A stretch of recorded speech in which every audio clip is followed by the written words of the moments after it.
कसे आहात मित्रांनो तुम्ही? आय होप की तुम्ही मस्त असाल, मजेत असाल आणि माझे व्हिडिओ पाहत असाल। मी देखील मस्त आहे, मजेत आहे आणि तुमच्यासाठी आज देखील नवीन व्हिडिओ बनवलेला आहे। तर आजचा थंबनेल बघितल्यावर तुम्हाला समजलंच असेल की आज मी तुमच्याशी कोणत्या विषयावर बोलणार आहे। तर मित्रांनो, गेल्या काही काळात अतुल सुभाषची केस असू दे किंवा ज्योती मोरेची केस असू दे, हे सर्व पाहिल्यावर ऐकल्यावर या जगात खरंच प्रेम राहिलं आहे का, हा मोठा प्रश्नच मनात उभा राहतो। सध्याची पिढी अतिशय प्रॅक्टिकल असून खरे प्रेम म्हणजे काय त्यातील इमोशन या पिढीत दिसतच नाही। या पिढीच्या मते इमोशन म्हणजे इमोशनल फूल असे मानले जाते। परंतु त्यातच एक जोडपं असं पाहिलं की त्यांना बघितल्यावर कळते की खरे प्रेम काय असते।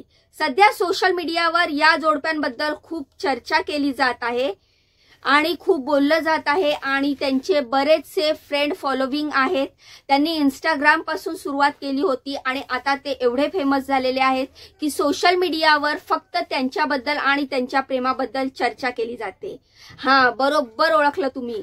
त्याच जोडप्याबद्दल आज मी तुम्हाला थोडक्यात माहिती सांगणार आहे। तसंही हे जोडपं कुठल्याही माहितीसाठी राहिलेलं नाहीये। त्या जोडप्याबद्दल सर्वांना सगळीच माहिती आहे, पण तरीही मी माझ्या व्हिडिओतून तुम्हाला याबद्दल थोडक्यात माहिती सांगणार आहे। तर व्हिडिओ पूर्ण बघा, लगेचच व्हिडिओला लाईक करा, चॅनलला सबस्क्राइब करा आणि हो, कमेंट मध्ये मला नक्की सांगा की सृजना सुवेदी आणि विवेक यांचं जोडपं हे कपल तुम्हाला कसं वाटतं। या बाबतीत तुमचं काय म्हणणं आहे, काय प्रतिक्रिया आहे, मला कमेंट करून नक्की सांगा।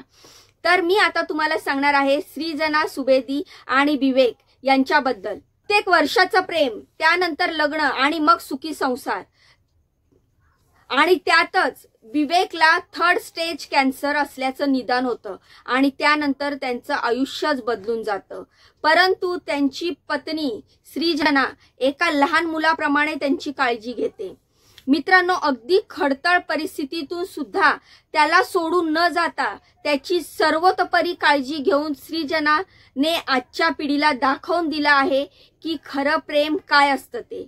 त्याच्या प्रेमाचा शेवट जरी दुर्दैवी झाला असला तरी आजच्या पिढीला प्रेमाची खरी परिभाषा शिकवणारं हे जोडपं आहे। विवेक आता आपल्यामध्ये राहिले नाही अशी माहिती सोशल मीडियावरून कळली आहे। तो सोशल मीडियावर सर्वत्र या जोडप्याची तसेच त्यांच्या प्रेमाची चर्चा होत आहे। काय होती त्यांची लव्ह स्टोरी आपण या व्हिडिओतून थोडक्यातनं पाहणार आहोत। तर व्हिडिओला लाईक करून जायचं, चॅनलला सबस्क्राइब करायचं, कारण माझ्या चॅनलमध्ये तुम्हाला मिळत असते लेटेस्ट अपडेट। या कपलबद्दल माहिती अशी आहे की नेपाळमध्ये राहणारा विवेक आणि सृजना एकाच शाळेत सिनियर होता। म्हणजे जो विवेक होता हा सृजनाच्या शाळेत शिकत होता, पण तिच्यापेक्षा सिनियर होता। दरम्यान दोघेही एकमेकांच्या प्रेमात पडले आणि 6 वर्षाच्या रिलेशनशिप नंतर दोघांनी लग्न केले। सुंदर स्वप्न रंगवत त्यांनी नवीन आयुष्याची सुरुवात केली आणि त्याचेच व्हिडिओ ते कपल इंस्टाग्रामवर शेअर देखील करत होते।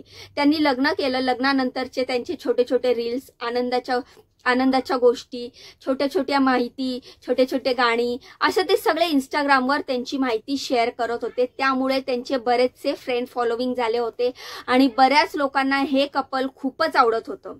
त्यांच्या रील्सला लोकांची मोठी पसंती देखील मिळत होती। अचानक विवेकच्या डोक्यात कळा येऊ लागल्या, त्यामुळे दोघेही चेकअप करण्यासाठी हॉस्पिटलला आले आणि अनेक चेकअप केल्यानंतर डॉक्टरांनी MRI करायला सांगितलं आणि MRI केल्यानंतर असे समजले की विवेकला 3ऱ्या स्टेजचा ब्रेन ट्यूमर झालेला आहे। हे ऐकल्यावर दोघांच्या पायाखालची जमीनच सरकली आणि क्षणातच दोघांच्या डोक्यावर दुःखांचा डोंगर कोसळला। मोठ्या हिमतीनं काहीही झाले तरी मार्ग काढणार असे सृजनाने ठरवले। मग विवेकला जगवण्यासाठी तिचा संघर्ष सुरू झाला।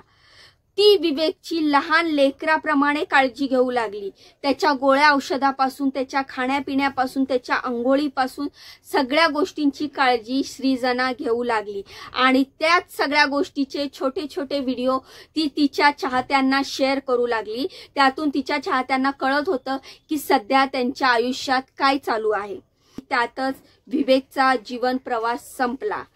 तोपर्यंतचे सर्व व्हिडिओ सृजनाने सोशल मीडियावर शेअर केलेले आहे आणि विवेक तिला मध्यवाटेतच सोडून गेला। त्यानंतर त्यामुळेच ह्या जोडप्याला बघितल्यावर खरं प्रेम काय असतं हे कळतं आणि का सोशल मीडियावर ह्या जोडप्यांबद्दल बोललं जातंय, का ते त्यांना एवढे फ्रेंड फॉलोविंग आहेत हे जेव्हा आपण सृजना आणि विवेकला बघतो तेव्हा समजते। तर ह्या जोडप्याबाबत, ह्या कपलबाबत तुमच्या काय प्रतिक्रिया आहेत मला कमेंट करून सांगा। हे जोडपं तुम्हाला किती आवडतं हे देखील मला कमेंट करून सांगा आणि व्हिडिओ तुम्हाला कसा वाटला हे देखील कमेंट करून सांगा। तर जाता जाता एक 5 सेकंद विवेकच्या आत्म्याला शांती लागावी म्हणून देवाकडे प्रार्थना करते आणि हा व्हिडिओ इथेच संपवते। तर भेटूया नवीन पुढच्या व्हिडिओमध्ये अशीच महत्त्वपूर्ण माहिती घेऊन। तोपर्यंत बाय बाय, नमस्कार आणि स्वतःची काळजी घ्या।